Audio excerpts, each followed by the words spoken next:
매주 월요일 세계 다양한 소식들을 짚어보는 하이킥 세계 만사 코너입니다. 오늘은 미국 대선 상황 짚어보려고 합니다. 현재 미국 현지에 계신 전문가 전화 연결해 보겠습니다. 김동석 미주 한인 유권자연대 대표입니다. 안녕하세요. 네, 안녕하세요. 예, 대표님 지금 어디시죠? 거기가 미국? 저는 지금 뉴욕에 있습니다. 예, 시간이 어떻게 되나요? 거기는? 여기 아침 6시 30분 좀 넘었습니다. 예, 너무 아침입니다. 예, 이른 시간부터 감사합니다.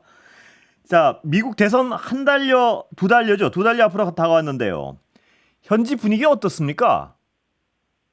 두 달 채 안 남았죠. 예. 11월 5일. 그렇습니다. 예. 아주 이제 두 달이 채 안 남았군요. 본격적인 선거 전입니다. 사실 미국의 대통령 선거가 8월 말에 여당의 전당대회가 끝나면은 9월, 10월 두 달 선거 운동 해가지고서 이제 백악관을 누가 갔느냐 이거였었거든요. 예. 예, 아시겠지만은 지금 여기 분위기는 트럼프 후보가 총에 맞았다가 그 전당대회에 얼굴에 붕대 감고 나타나고요. 그다음에 또 바이든 현직 대통령이 후보직에서 갑자기 사퇴를 하고, 제가 거의 한 30년 이 일 하고 있는데요. 이 대통령 선거판에 이렇게 그 지각 변동이 나는 변화가 있었던 선거가 처음이에요. 그렇기 때문에 굉장히 관심이 집중돼 있고 선거 열기도 높고, 그다음에 일반 유권자들 참여도도 이전하고 좀 굉장히 많이 다릅니다. 굉장히 선거 참여도, 이를테면 선거율이 굉장히 높을 걸로 예상이 되고. 그렇군요. 예. 그다음에 또 유권자들이 여기에 관심 갖고, 특히 미국의 오피니언 리더들이 관심 갖는 거는 이제까지 한 방향으로 비교적 안정되게 미국의 정치권이 나오던 게 트럼프라는 정치가 들어와가지고 많이 흔들렸습니다. 좀 혼란하게요. 예. 그런데 이게 그 제자리를 잡는가 아니면 그야말로 안정된 양당 정치가 다시 워싱턴에 들어올 수 있는가, 아니면은 트럼프가 이제 재집권을 하면은 미국이 정말 이상한 방향으로 이전에 없던 체제로다가 만들어지기 때문에 여기에 대해서 아주 미국의 리더십들이 초미의 관심사죠. 그 어느 때보다도 미국의 대통령 선거 두 달 앞두고서 아주 그 관심 놓고 열기가 굉장히 높다, 이렇습니다. 투표율은 굉장히 높을 것으로 예상하시는군요. 워낙 뜨거워서요. 그렇습니다. 지금요. 예. 자, 그런데요. 지금 원래는 바이든과 트럼프의 대결일 때는 트럼프의 압승 뭐 이렇게 하다가 그 총격 사건 있고 나서는 선거는 끝났다 이랬단 말입니다. 그러다 다시 바이든 사퇴 이후 해리스 들어온 다음엔 해리스가 앞선다 이러다가 또 어제 오늘 보니까 해리스가 약간 열세다는 보도가 나오기 시작한 것 같은데 너무나 헷갈립니다. 어떤 상황인가요, 지금? 그러니까 어젯밤에 그 주류 미디어들이 이 선거판을 놓고 내놓는 얘기가 해리스의 상승세는 멈췄지만 역전되지는 않았다. 역전되지는 않고 있다. 이게 가장 잘 표현해 주는 것 같습니다. 이를테면은 그 바이든이 후보 사퇴 여론에 밀려가지고 사퇴를 했어요. 그리고서 새로운 얼굴이 나오니까 모든 유권자들이 관심이 쏠렸죠. 컨벤션 효과죠. 해리스의 상승세가 한 달 동안 올라왔는데 이게 시카고 전당대회에서 좀 이어질지로 알았는데 그로부터 일주일 후에도 이게 정체되어 있는 거죠. 그렇기 때문에 해리스에 대한 약간 불안감 같은 것들이 있고, 왜냐하면 해리스 아직 검증되지 않고 잘 모른다. 그렇기 때문에 내일로 예정되어 있는 이제 후보 토론회에 굉장히 중요하게 관심이 쏠려 있다. 이렇게 설명합니다. 지금 해리스 말씀을 해주셨는데 제가 해외 잡지를 보면은 해리스의 어떤 정책적 콘텐츠가 사실 있느냐 이런 불안감이 좀 있는 것 같습니다. 맞습니까, 그게? 사실 이전에 선거 같으면은 1년 반 이상을 후보가 해왔던 거를 한 달 만에 하지 않았습니까? 그리고 부통령이었지만은 미국의 부통령의 역할이나 이런 권한을 볼 때에는 별로 존재감이 없기 때문에 바이든 해리스 부통령이었었지만은 해리스는 과연 어떤 정책을 가지고 어떻게 이 국가 운영을 할 건가라는 거에 대해서 베일에 좀 쌓여 있죠.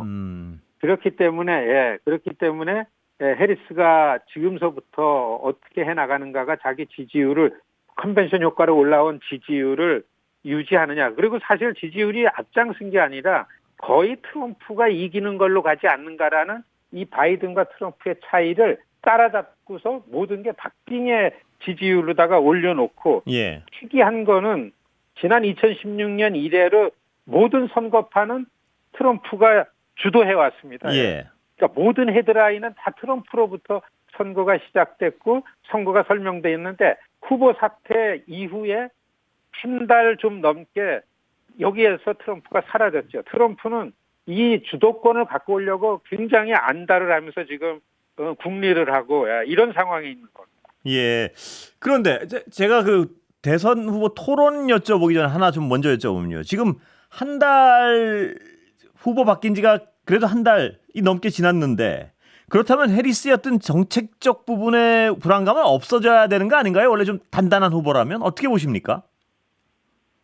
사실 바이든 해리스 지난 3년 반 이상 동안 성적이 그렇게 좋지가 않습니다. 예. 그리고 미국 유권자들이 역사적으로 가장 후보들의 비호감이 높았던 그 선거로 유지돼 왔습니다. 바이든과 트럼프가. 예. 그러다가 뉴페이스죠. 해리스가 나타나니까 중도층의 유권자들의 시선이 몰린 거죠. 그런데 이 사람이 누군지 모르기 때문에 대개가 해리스를 볼 때는 바이든이 해왔던 정책이나 공약이나 이런 것들을 염두에 두는 거죠.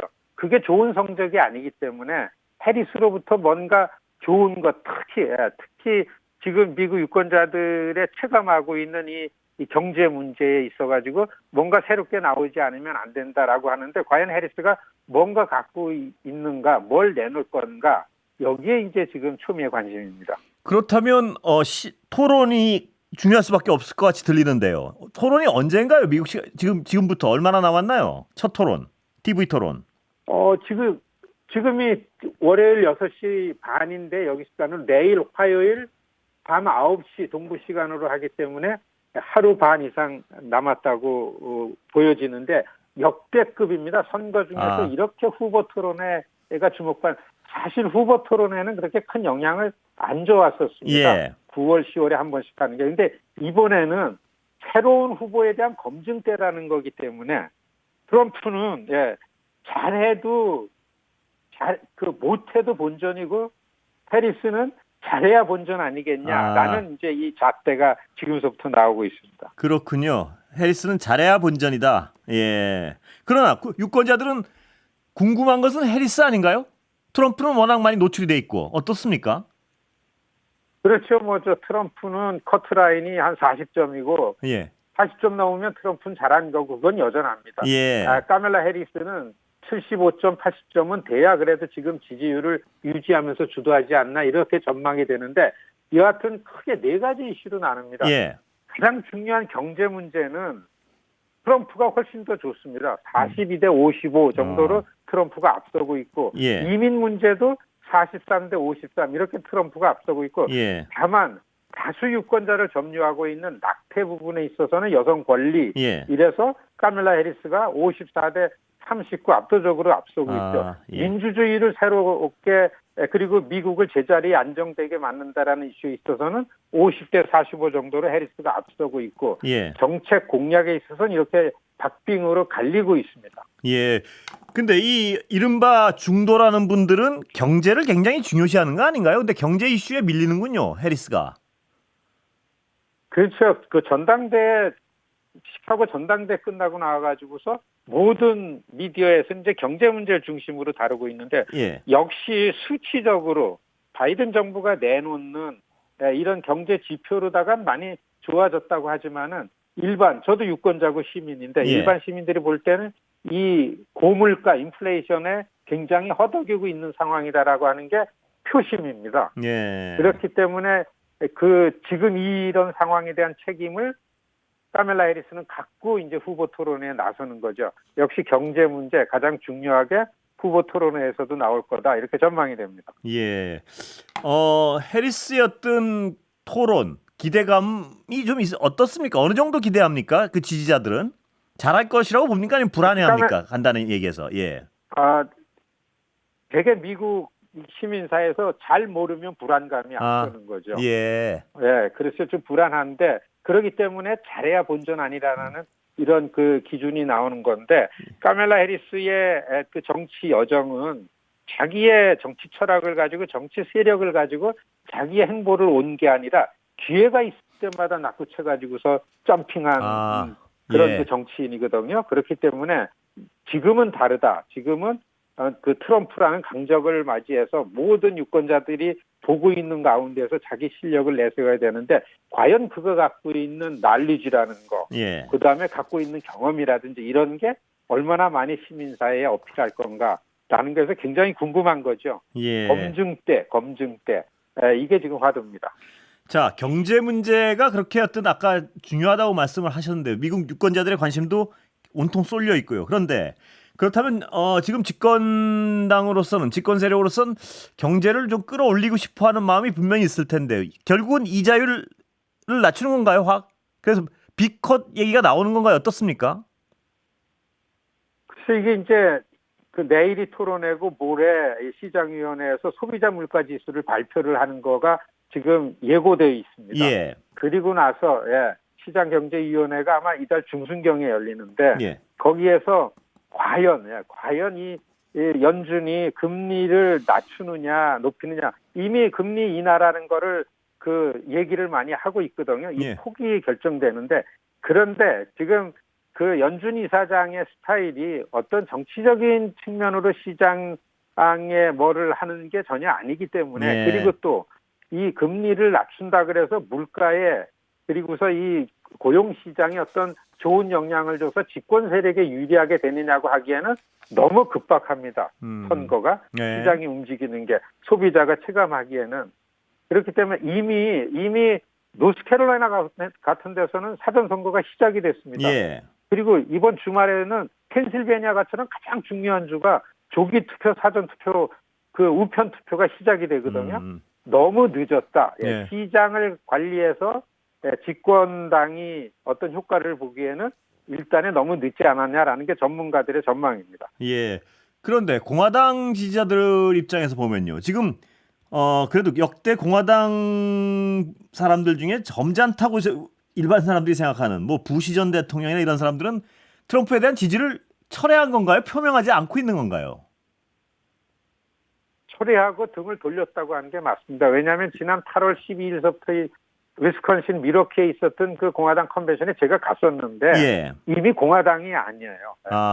여기는 트럼프라는 정치 세력이 공화당에 들어와서 공화당을 접수했기 때문에 정통적이고 온건한 공화당 지도자들은 그 컨벤션에 거의 안 왔었어요. 그렇군요. 예. 그렇기 때문에 보시겠지만 이상한 정치권에서 보기엔 이상한 무슨 이런 운동 집단이나 격투기 선수라든지 뭐 이런 모습으로 트럼프라는 이 후보를 내세워서 이렇게 했기 때문에 이 모든 역대 선거 중에서 공화당을 지켜왔던 그 GOP라 그러잖아요. 그랜드 올드 파리라고 미국의 가장 전통적인 정당의 주요 세력들이 이미 그 트럼프로부터 고개를 돌리고서 지난 주말서부터는 구체적으로 나는 트럼프한테 투표 안 하고 해리스한테 투표를 하겠다라는 선언이 나오고 시작합니다. 이게 지금 미국 선거권의 모습입니다. 그렇다면 영향은 어떻습니까? 보시기에. 그 일반적으로 지금 말씀하신 설명을 들어보면 좀 타격이 있을 것 같은데 타격 면에서 어떻습니까? 보면 전통적인 공화당 지지자들이 돌아서고 있는 부분은요. 이미 트럼프라는 정치 세력이 결집이 돼서 지지층이 딱 응고가 돼 있기 때문에 그걸 가지고서 경합주에서 전략적으로 트럼프가 선거운동을 해왔기 때문에 공화당의 주요 인사들이 그 등을 돌리고 오히려 해리스를 지지하는 이런 흐름이 구체적으로 승패에는 영향을 크게 주지 않는다라는 게 전문가들 전망입니다. 이미 이런 현상은 2020년에도 있었고 좀 적지만 2016년에도 있었는데도 불구하고 트럼프가 선전을 했기 때문에요. 그렇게 전망합니다. 예. 그래도 이제 일단 들으면서 잘 이해가 안 되는 부분은 전통적 공화당 지지자들의 고민이 많을 것 같은데 그 숫자도 많고요. 꼭 그렇지 않은가 보죠? 그런 숫자가 많긴 한데 이미 미국의 예. 선거제도가 각 주별로 각 다른 나라 선거하듯이 이 대통령 선거인단이 정해져 있습니다. 예, 그러니까 예. 이미 그렇죠. 예. 이미 그 공화당 이 트럼프가 이기고 해리스가 이기는 건 이미 이 정해져 있습니다. 한 45개 주면. 예. 나머지 6, 7개 주의 경합주에서의 부동층들에 의해서 정해지기 때문에 이런 부분들이 크게 영향을 주지 못하는 이유가 거기에 있는 겁니다. 예. 자, 가장 그래도 선거에 뭐니 해도 예측이 제일 궁금한 부분일 텐데요. 그 여러 가지 보도를 보면 뭐 전통적으로 얼마나 맞춘 사람은 이렇게 얘기했다 저렇게 얘기했다 뭐 이런 어떤 예측들이 줄줄이 나오는데 뭐 용하다는 예측 종합은 좀 어떻습니까? 저 대표님 보시기에는. 되게 요즘 선거가 흐름에 의해서 결정되죠. 선거 흐름, 선거판을 누가 주도하느냐에 따라서 달려있는데 그렇기 때문에 트럼프가 작은 세력이지만 선거를 주물러 대는 거죠. 예. 이번 선거판은 바이든 사태 이후에 주도권을 완벽하게 카멜라 해리스가 쥐어왔습니다. 그렇기 때문에 많은 전문가들은 지금은 선거 흐름을 그리고 해리스가 들어오면서 선거 캠페인을 갖다가 사회 운동화시키는 방향으로 선거 전략이 바뀌었습니다. 예. 어제 발표된 선거 자금 모금 액수를 보면은 완전히 개미 군단의 돈이 트럼프에 대해서 한 3배 이상 카멜라 해리스에 들어왔어요. 한 3배 이상. 지난 8월 달 결산을 한 거 보면. 그러면 이거는 경합주의 부동층에 이런 비정파적인 유권자들한테 카멜라 해리스의 바람이 맥히고 있지 않는가 해서 2016년에 박빙으로 트럼프가 이겼듯이 그때는 전체 유권자로다가는 힐러리 클린턴이 이겼지만은 선거인단 때문에 트럼프가 이긴 거고요. 2020년에 진 것처럼 이긴 게 역시 바이든이었었습니다. 예. 그런 형태로 이런 상황을 그래도 카멜라 해리스가 유지하면은 겨우겨우 그런 박빙의 차이로다가 카멜라 해리스의 승산이 있지 않을까라는 게 좀 더 많은 전문가들의 진단이기도 합니다. 예. 대표님의 진단도 역시 동일하십니까 혹시? 저도 그렇게 보고 있습니다. 예. 그럼 앞으로 최후에 남은 어떤 돌발 변수랄까요? 뭐가 있을 거라고 보십니까? 지금 선거는 6개나 7개 주의 경합주에서의 지지층 이탈을 막고 조금이라도 부동층을 끌어들이는 게 지금 모든 선거. 그렇기 때문에 미러키의 공화당 전당대회나 시카고의 민주당 전당대회나 인플루언서들 진짜 경합주의 팔로우가 많은 유튜버들을 엄청나게 그렇군요. 대접을 해주면서 들어오게 해가지고서 했기 때문에 이런 형태의 선거운동을 볼 때에서는 그래도 박빙으로 대표님 카멜라 해리스가 너무 잘 들었습니다. 시간이 다 돼서 여기까지 듣겠습니다. 감사합니다. 김동석 미주 한인 유권자연대 대표였습니다.